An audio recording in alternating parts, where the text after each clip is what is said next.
Symbols of S1P1 और SP and P1D1 और PD configuration. तो देखो ध्यान देना, S1P1 एंड P1D1 कॉन्फ़िगरेशन के लिए टर्म सिंबल्स हमें देखना है। सबसे पहले हम बात करते हैं यहाँ पर, देखो S1P1 कॉन्फ़िगरेशन, या डायरेक्ट आप इसको ये भी लिख सकते हैं SP कॉन्फ़िगरेशन, एक ही बात है। देखो जब केवल अपन SP लिखेंगे इसका मतलब S ऑर्बिटल में 1 इलेक्ट्रॉन कंसिडर करोगे, P ऑर्बिटल में भी 1 इलेक्ट्रॉन कंसिडर करोगे। ये है जैसे S ऑर्बिटल और P ऑर्बिटल, यहाँ भी 1 इलेक्ट्रॉन है और इसमें भी 1 इलेक्ट्रॉन है, ये होगा SP। ऐसे लिख सकते हैं, ऐसे लिख सकते हैं। लेकिन अगर वो एक से ज़्यादा इलेक्ट्रॉन है, जैसे मान के चलो कि यहाँ पर 2 इलेक्ट्रॉन है इसके अंदर और P के अंदर 1 इलेक्ट्रॉन है, तो फिर आपको बताना ही पड़ेगा इसको S2P1 S2P2 इस तरह से। लेकिन अगर एक एक इलेक्ट्रॉन है तब डायरेक्ट उसको ऐसे भी लिख सकते हो, SP को S1P1 ही कंसिडर करेंगे। ध्यान देना यहाँ पर SP हाइब्रिडाइजेशन नहीं है, SP का मतलब है 1 इलेक्ट्रॉन S ऑर्बिटल में, P ऑर्बिटल्स में भी 1 इलेक्ट्रॉन प्रेजेंट है। अब देखो ध्यान देना, टोटल टर्म सिंबल्स आपको निकालना है तो क्या करोगे, देखो 1 S के अंदर केवल 1 ऑर्बिटल होता है, P के अंदर 3 ऑर्बिटल होते हैं, ये हो गया S, ये हो गया P। S के लिए क्वांटम नंबर, S के लिए मैग्नेटिक क्वांटम नंबर कितना है 0, P के लिए मैग्नेटिक क्वांटम नंबर +1 0 -1 होता ही नहीं होता ये।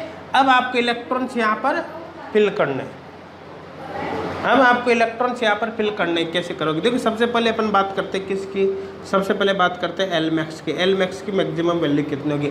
अच्छा यहाँ पर देखो ध्यान देना, 1 इलेक्ट्रॉन तो आपको S के अंदर फिल करना है, 1 इलेक्ट्रॉन आपको P में भरना है, तो 1 इलेक्ट्रॉन यहाँ पर और 1 इलेक्ट्रॉन यहाँ पर भर दो। एक बात हमेशा ध्यान देना कि जब अलग अलग ऑर्बिटल्स का केस है तो S के इलेक्ट्रॉन को आप P में नहीं भर सकते, मतलब इसके इलेक्ट्रॉन को आप इधर नहीं भेज सकते। ऐसा नहीं कि P के अंदर आपने एक साथ 2 इलेक्ट्रॉन्स भर दिए और S के अंदर खाली छोड़ दिया, ऐसा नहीं कर सकते। ना तो इसके इलेक्ट्रॉन को इधर शिफ्ट कर सकते हो, ना ही इसके इलेक्ट्रॉन को इधर शिफ्ट कर सकते हो।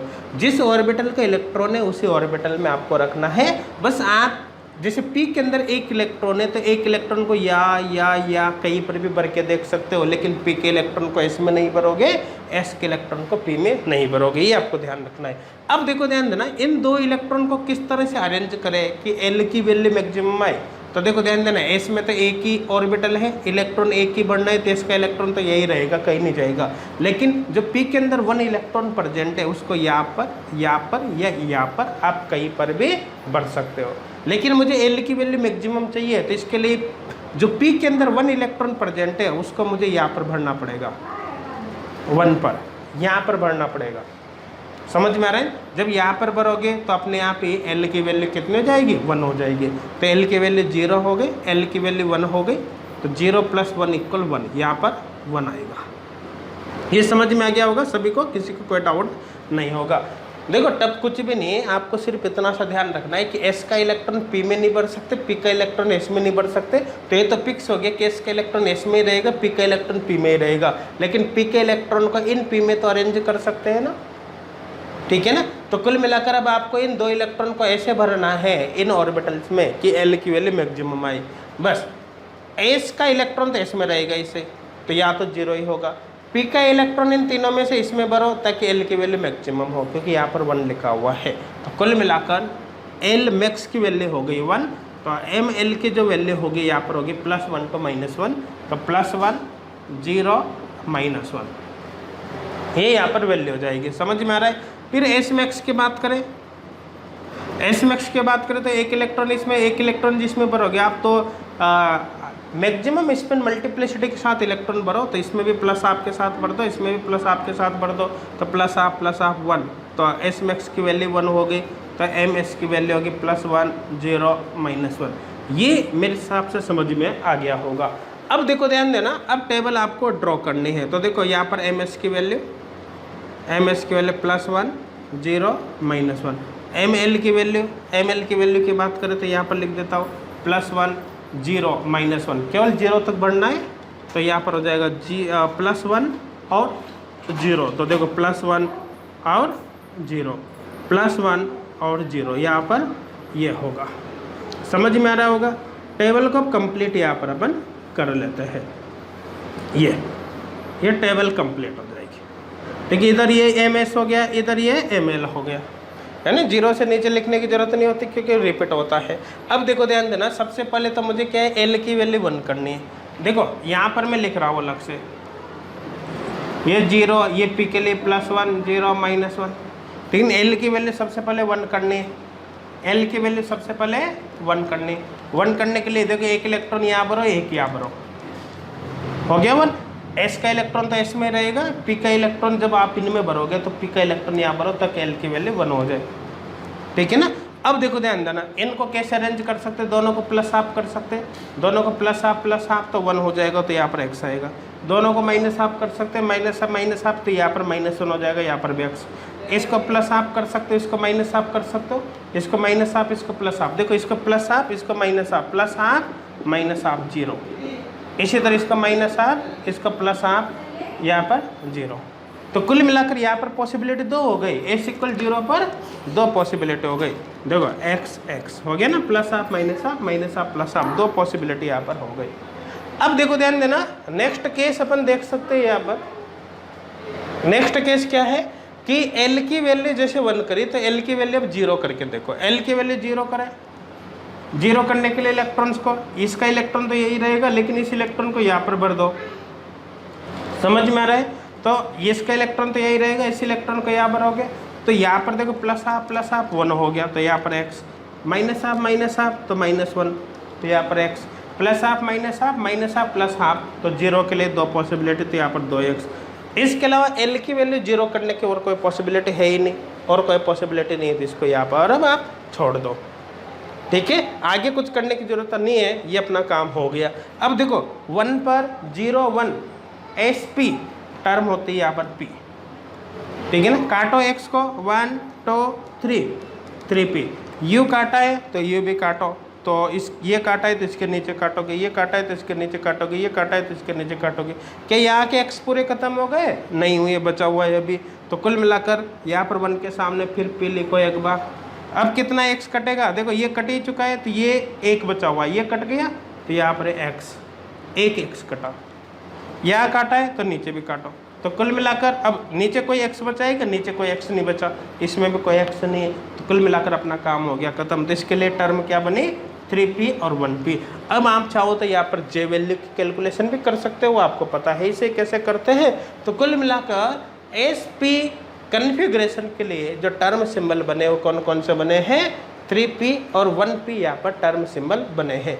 मेरे हिसाब से समझ में आ गया होगा, किसी को कोई डाउट नहीं होगा। ठीक है ना। आप हमेशा यही करो कि सबसे पहले क्या है कि जैसे अपन sp का यहाँ पर निकाल रहे हैं, आप वीडियो को पॉज करके पहले sp का इलेक्ट्रॉनिक कन्फिग्रेशन पूरा निकालो, फिर मैच करो। अब देखो, अब अपन किसके लिए टर्म सिंबल निकालेंगे, pd कन्फिग्रेशन के लिए। तो आपको क्या करना है, देखो pd कन्फिग्रेशन के लिए अपन को टर्म सिंबल देखने हैं। तो यहाँ पर मैं लिख देता हूँ p1 d1 configuration, p1 d1 configuration, या फिर डायरेक्ट लिख दो pd कन्फिग्रेशन।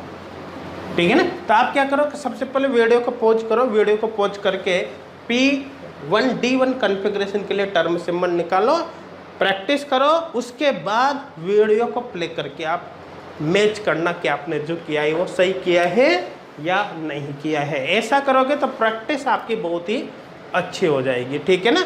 चलो देखते हैं, Lmax कैलकुलेट करना है। ठीक है, यहाँ पर लिख देता हूँ सबसे पहले p के अंदर 3 ऑर्बिटल और d के अंदर 5 ऑर्बिटल, 1 2 3 4 5। ठीक है ना। यहाँ पर देखो ये +1 0 -1, ये p का हो गया। d की बात करें तो यहाँ पर हो गया +2 +1 0 -1 -2, ये इसके लिए हो जाएगा। समझ में आ रहा है ना। तो कुल मिला के अब देखो, आपको सबसे पहले Lmax की वैल्यू चाहिए। Lmax के लिए क्या करोगे, Lmax के लिए क्या करोगे, देखो इसका इलेक्ट्रॉन इसमें नहीं जा सकता, इसका इलेक्ट्रॉन इसमें नहीं आ सकता, ये तो फिक्स है। इसका इलेक्ट्रॉन इसमें नहीं जाएगा, इसका इलेक्ट्रॉन इसमें नहीं जाएगा।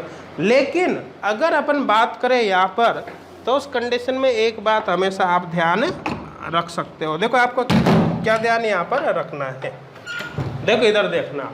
आपको क्या ध्यान रखना है, ये फिक्स है कि इसका इलेक्ट्रॉन आप इधर नहीं भेज सकते, इसका इलेक्ट्रॉन आप इधर नहीं भेज सकते, लेकिन ये जो पी के अंदर इलेक्ट्रॉन है उसको आप कहीं पर भी भर सकते हो। इसी तरह से डी के अंदर जो इलेक्ट्रॉन है उसको आप कहीं पर भी भर सकते हो इसमें से। हाँ, इलेक्ट्रॉन को एक्सचेंज यहाँ पर नहीं किया जा सकता, ये फिक्स है। इलेक्ट्रॉन को एक्सचेंज नहीं किया जा सकता, ये फिक्स है। तो कुल मिलाकर इसका जो इलेक्ट्रॉन आप भरोगे वो इनमें से कहीं पर भी भर सकते हो ना, भर सकते हो नहीं भर सकते। तो देखो एल मैक्स की वैल्यू चाहिए तो इलेक्ट्रॉन को, एक इलेक्ट्रॉन को यहाँ भर दो। इसी तरह से इसका जो इलेक्ट्रॉन है डी का इलेक्ट्रॉन उसको आप यहाँ पर भर सकते हो, यहाँ पर इस तरह से इलेक्ट्रॉन को आप भर सकते हो। समझ में आ रहा है नहीं आ रहा? ठीक है ना। अब देखो ध्यान देना आपको क्या करना है, यहाँ पर इसका इलेक्ट्रॉन जब आप यहाँ पर भरोगे तो यहाँ पर कितना हो गया 1, यहाँ पर कितना हो गया 2, तो 1 + 2 = 3। तो कुल मिलाकर एल मैक्स की जो वैल्यू है वो कितने आ गए, यहाँ पर 3 आ गई। एल मैक्स की वैल्यू कितने आ गए, 3 आ गई। इसमें आपने इलेक्ट्रॉन यहाँ पर दिया, इसमें आपने इलेक्ट्रॉन यहाँ पर दिया, ठीक है ना, क्योंकि मैक्सिमम वैल्यू आपको देखनी है तो तभी आएगी जब एक इलेक्ट्रॉन इसका यहाँ भरो, डी का इलेक्ट्रॉन यहाँ पर भरो। तो 1 + 2 = यहाँ पर कितना हो गया, 3 हो गया। तो कुल मिलाकर जो एम एल की वैल्यू है वो होगी +3 से -3। तो +3 + 2 + 1 0 -1 -2 यहाँ पर हो जाएगा। समझ में आ रहा है नहीं आ रहा? ठीक है ना। अब देखो इसी तरह से एस मैक्स की वैल्यू चाहिए, तो एस मैक्स के लिए सेम स्पिन के साथ इलेक्ट्रॉन भरो सबसे पहले। तो इसका प्लस आप और इसमें भी प्लस आप के साथ भर दो, ठीक है। तो प्लस आप यहाँ पर 1 हो जाएगा। तो एस मैक्स की वैल्यू हो गई 1। तो एम एस की वैल्यू कितने की, +1 0 -1, ये वैल्यू यहाँ पर हो जाएगी। समझ में आ रहा है नहीं आ रहा? तो कुल मिलाकर यहाँ पर वैल्यू आपके पास आ जाएगी। अब देखो एम एल की वैल्यू आपके पास आ गई, एम एस की वैल्यू आपके पास आ गई और टेबल आप बना सकते हो। तो यहाँ पर एक बात हमेशा ध्यान देना, क्योंकि अपन बार बार इस तरह से करते हैं कि जहाँ पर भी एरो हमने यू बनाया उसको हमने +1/2 बोला, जहाँ पर एरो यू बनाया उसको हमने -1/2 बोला। समझ में आ रहा है ना? एरो यू बनाया तो +1/2 बोला और एरो यू बनाया तो हमने क्या बोला, -1/2 बोला। समझ में आ रहा है नहीं आ रहा? लेकिन ये फिक्स नहीं है। देखो क्लॉकवाइज रोटेशन हमने यू रिप्रेजेंट कर दिया +1/2, एंटी क्लॉकवाइज रोटेशन इलेक्ट्रॉन के अपने यू रिप्रेजेंट कर दिया -1/2। लेकिन ये क्या फिक्स नहीं है, आप इसको इसके लिए क्लॉकवाइज रोटेशन के लिए +1/2 भी बोल सकते हो और क्लॉकवाइज रोटेशन के लिए -1/2 भी बोल सकते हो। यदि आपने क्लॉकवाइज इलेक्ट्रॉन्स के रोटेशन के लिए +1/2 लिखा है तो एंटी क्लॉकवाइज के लिए -1/2 लिख दो। यदि क्लॉकवाइज के लिए आपने -1/2 लिख दिया तो एंटी क्लॉकवाइज के लिए +1/2 लिख दो। इनके बीच कोई रिलेशन नहीं होता। ऐसा फिक्स नहीं कि क्लॉकवाइज रोटेशन को +1/2 से रिप्रेजेंट करोगे, एंटी क्लॉकवाइज को -1/2 से रिप्रेजेंट करोगे। ऐसा भी फिक्स नहीं कि क्लॉकवाइज रोटेशन होगा तो आप एरो को यू बनाओगे, एंटी क्लॉकवाइज होगा तो यू बनाओगे। ऐसा कुछ भी फिक्स नहीं है, ठीक है ना। एक के लिए क्लॉकवाइज और दूसरे के लिए एंटी क्लॉकवाइज मानना होता है। जैसे प्लस आपको क्लॉकवाइज मान लिया तो माइनस आपको एंटी क्लॉकवाइज मानोगे, माइनस आपको क्लॉकवाइज मान लिया तो प्लस आपको आप एंटी क्लॉकवाइज मानोगे। इसलिए यहाँ पर बिल्कुल भी कंफ्यूज मत होना। ये केवल क्या है कि बार बार आप कंफ्यूजन नहीं हो, इसलिए डायरेक्ट मैं इस तरह से लिख देता हूँ, ये प्लस आप माइनस आप, है ना, रूटीन के हिसाब से। बाकी ऐसा नेसेसरी नहीं है कि इस तरह से एरो बनाया तो आप प्लस आप लिखोगे, इस तरह से बनाया तो माइनस आप लिखोगे। इतना जरूर फिक्स है, इसके लिए प्लस आप मानोगे तो इसके लिए माइनस आप करोगे। अगर इसके लिए माइनस आप मान लिया तो फिर इसके लिए आपको प्लस आप मानना पड़ेगा। ये फिक्स है, लेकिन किसके लिए क्या मानोगे ऐसा बिल्कुल भी फिक्स नहीं है। मेरे हिसाब से अब समझ में आ गया होगा। क्लियर है यहाँ तक? अब देखो ध्यान देना, एम एल की वैल्यू आ गई, एम एस की वैल्यू आ गई। अब अपन को क्या बनानी है, टेबल बनानी है। तो यहाँ पर देखो +1 0 और -1। समझ में आ रहा है? थोड़ा दूर दूर लिख देता हूँ क्योंकि x ज़्यादा है। यहाँ पर +1 0 और -1, ठीक है। यहाँ पर देखो +3 से -3 तक है ना, +3 से -3 तक। आप केवल +3 से 0 तक ले लो। तो देखो यहाँ पर हो गया 3 +3 +2 +1 और 0। थोड़ा दूर दूर कर देता हूँ, +3 +2 +1 और 0। अब टेबल यहाँ पर हम कंप्लीट कर लेते हैं। ये यहाँ पर टेबल हो जाएगी। ये समझ में आ रहा है यहाँ तक? किसी को कोई डाउट है क्या? नहीं ना, मेरे हिसाब से अब ये तो सबको आ गया होगा कि टेबल कैसे बनानी होती है, इसमें x की वैल्यू कैसे बढ़नी होती है। इसमें तो मेरे हिसाब से किसी को कोई डाउट नहीं होगा। इधर किसकी वैल्यू है, एम एस की, इधर किसकी वैल्यू ये ml की। अब x की वैल्यू यहाँ पर अपन को भरकर देखनी है। देखो कैसे भरोगे x की वैल्यू, समझना आप इसमें। देखो ध्यान देना कैसे यहाँ पर क्या करना है आपको समझना। देखो सबसे पहले आपको L की वैल्यू कितनी करनी, 3। देखो यहाँ पर बना रहा हूँ मैं, ये तो हो गया P और ये हो गया D। P में 3 ऑर्बिटल, D में 5, 1 2 3 4 5, और यहाँ पर हो गया +1 0 -1, यहाँ पर +2 +1 0 -1 -2। अब सबसे पहले आपको L की वैल्यू कितनी करनी, 3 करनी है। तो L की वैल्यू 3 कब होगी, जब एक इलेक्ट्रॉन यहाँ पर, एक आप यहाँ पर भरोगे। ये हो गया 1, ये हो गया 2, 1 + 2 = 3 हो गया। अब दोनों इलेक्ट्रॉन्स का आप क्लॉकवाइज रख सकते हो, प्लस हाफ तो प्लस हाफ 1 हो जाएगा, तो यहाँ पर आएगा x। दोनों का आप एंटी क्लॉकवाइज बढ़ सकते हो इस तरह से, -हाफ, तो यहाँ पर -1 हो जाएगा, यहाँ पर आएगा x। फिर एक को क्लॉकवाइज, दूसरे को एंटी क्लॉकवाइज, तो प्लस हाफ -हाफ 0, और -हाफ प्लस हाफ 0। तो 0 के केस 2 बने, तो यहाँ पर होगा x। समझ में आ गया होगा, किसी को कोई डाउट नहीं होगा। L की वैल्यू 3 पर केवल यही पॉसिबिलिटी, इसके अलावा और पॉसिबिलिटी नहीं। और कैसे भी इलेक्ट्रॉन भरकर आप L की वैल्यू 3 नहीं कर सकते। अब L की वैल्यू आपको 2 करनी है। L की वैल्यू 2 करनी, तो 2 कैसे किया जा सकता है भाई। देखो L की वैल्यू 2 करने के लिए इस इलेक्ट्रॉन को यहाँ पर भर दो। जब इस इलेक्ट्रॉन को यहाँ पर भरोगे तो केस तो वापिस सेम बन गया ना। केस सेम कैसे बन गया कि दोनों को प्लस हाफ कर सकते हो, तो एक x आ गया। दोनों को -हाफ कर सकते हो, यहाँ पर एक x आ जाएगा। एक को प्लस हाफ प्लस हाफ, तो यहाँ पर 2 केस बन जाएंगे, तो यहाँ पर हो गया x। हो गया ना। L की वैल्यू 2 करने का और तरीका हो सकता है क्या, चलो देखो और तरीका है या नहीं। इसको एक इलेक्ट्रॉन को यहाँ भर दो और इस इलेक्ट्रॉन को आप यहाँ भर दो। L की वैल्यू 2 होगी नहीं होगी, हो गया ना। इसमें 0 आ गया, इसमें 2 आ गया, 0 + 2 2 हो गया L की वैल्यू 2। अगर यहाँ करते हो तब भी तो पॉसिबिलिटी सेम है। देखो प्लस हाफ 1, तो यहाँ पर x, -हाफ -1, तो यहाँ पर x, plus half plus half, तो यहाँ 2x। तो कुल मिलाकर सेम पॉसिबिलिटी रिपीट होगी, तो x। L की वैल्यू 2 करने का और कोई तरीका है क्या, L की वैल्यू 2 करने का और कोई तरीका यहाँ पर नहीं है। समझ में आ रहा है। अब L की वैल्यू आपको 1 करनी है। L की वैल्यू 1 कैसे होगी, देखो ध्यान देना। एक इलेक्ट्रॉन यहाँ भरो, एक यहाँ भरो, तो इसमें 1 हो गया, इसमें 0 हो गया, तो 1 + 0 1 हो गया। तो L की वैल्यू 1 हो जाएगी, 1 + 0 = 1। अब 2 इलेक्ट्रॉन, एक यहाँ पर एक यहाँ पर, तो पॉसिबिलिटी तो सेम है, x। ठीक है ना। तो यहाँ पर हो जाएगा x, यहाँ पर आ जाएगा x, और यहाँ पर बीच में आ जाएगा x। तो बिल्कुल सेम है, x। समझ में आ रहा है। L की वैल्यू 1 करने का और कौन सा तरीका है, यहाँ पर इलेक्ट्रॉन भरो और यहाँ पर इलेक्ट्रॉन भरो, तो 0 + 1 = 1 होगा नहीं होगा, होगा ना। तो सेम पॉसिबिलिटी रिपीट होगी वापस। तो देखो x। समझ में आ रहा है नहीं आ रहा। फिर L की वैल्यू 1 करने का और क्या तरीका है, इसको यहाँ भरो और इसको यहाँ भरो।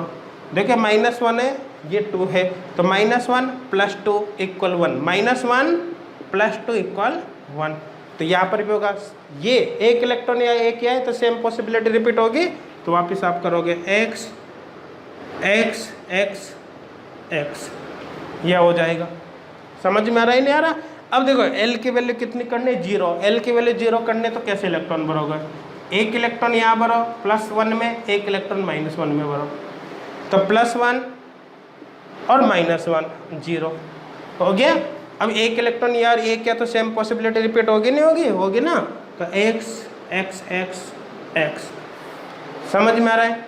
L की वैल्यू 0 करने का दूसरा तरीका, एक इलेक्ट्रॉन यहाँ और एक इलेक्ट्रॉन यहाँ भरो, 0 0 में भर दो, 0 0 में इलेक्ट्रॉन भरोगे तभी 0 होगा, तो सेम पॉसिबिलिटी रिपीट होगी।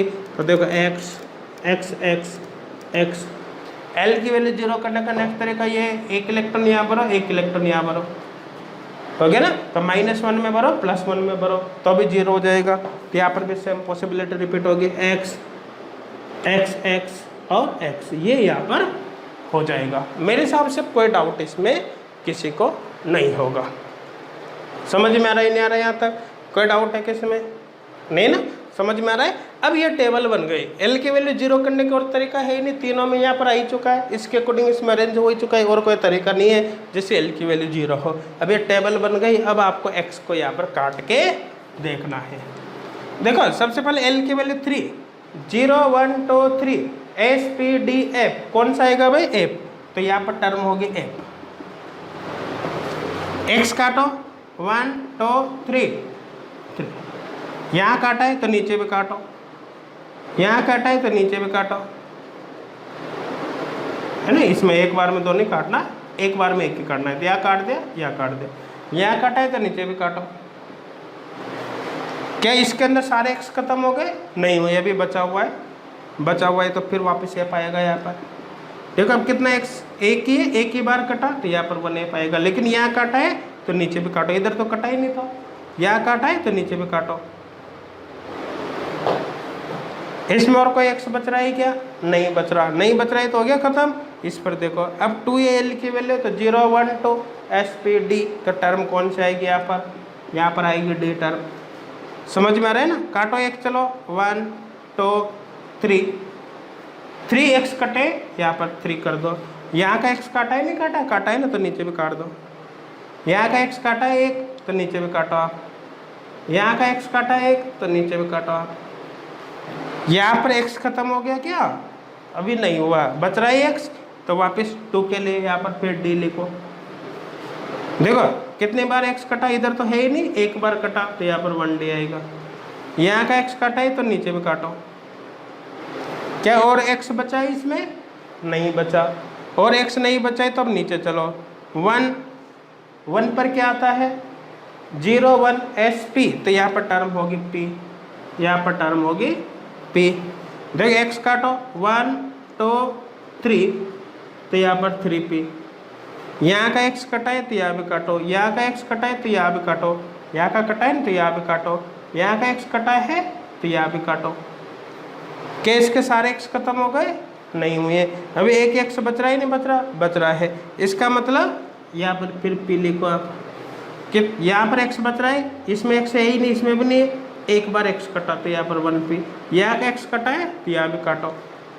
अब इसके अंदर एक्स खत्म हो गए, खत्म हो गई कंप्लीट, इसके अंदर एक्स भी, इसके अंदर भी हो गए खत्म, तो कुल मिलाकर ये टर्म हो गए। तो यहाँ पर जो P1D1 कन्फिग्रेशन है या फिर PD कन्फिग्रेशन है, इसके लिए टर्म सिंबल कौन कौन से बने? 3F1 है, 3D1D, 3P1P, 3P1P, ये यहाँ पर टर्म सिंबल बन जाते हैं, है ना। आप अच्छी प्रैक्टिस करो, काफ़ी अच्छी प्रैक्टिस करो। प्रैक्टिस करने का तरीका मैंने बता दिया क्या करना है। आप शुरुआत में ही वीडियो को पॉज कर लो और जो कन्फिग्रेशन लिखा है उसका खुद सोल्व करो, उसको सोल्व करके टर्म सिंबल पहले खुद निकालो, उसके बाद वीडियो को प्ले करके आप इससे मैच करो कि आपने जो किया है वो सही किया ही नहीं किया।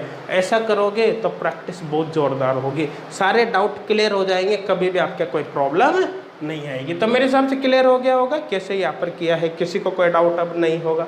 समझ में आ रहा है सभी को? चलो करो इसको कंप्लीट नोट।